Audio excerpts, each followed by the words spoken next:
हरे कृष्णा। आइए सुनते हैं पाप मोचनी एकादशी की व्रत कथा। एक समय की बात है, चित्ररथ नामक वन में देवराज इंद्र देवताओं और गंधर्व कन्याओं के साथ घूम रहे थे। उस वन में ही मेधावी नाम के ऋषि तपस्या कर रहे थे। वे भगवान शिव की पूजा करने वाले उपासक थे।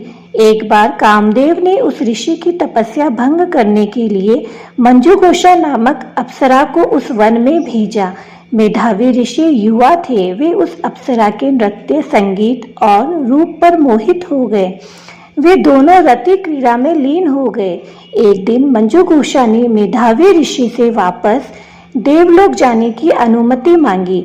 तब मेधावी ऋषि को ध्यान आया कि वे तो वन में तपस्या करने आए थे और इस अप्सरा के कारण वे पथ से विचलित हो गए।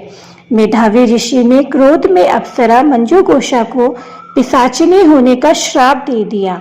उसके बाद मंजुघोषा ने इस श्राप से मुक्ति का उपाय पूछा तो उन्होंने कहा कि पाप मोचनी एकादशी का व्रत विधि विधान से करने पर पाप से मुक्ति मिलेगी और तुम पिशाच योनि से मुक्त हो जाओगी। इतना कहकर मेधावी ऋषि अपने पिता के आश्रम चले गए। जब पिता को इस बात की जानकारी हुई तो वे क्रोधित हुए और उन्होंने मेधावी ऋषि को भी पाप मोचनी एकादशी व्रत रखने का आदेश दे दिया।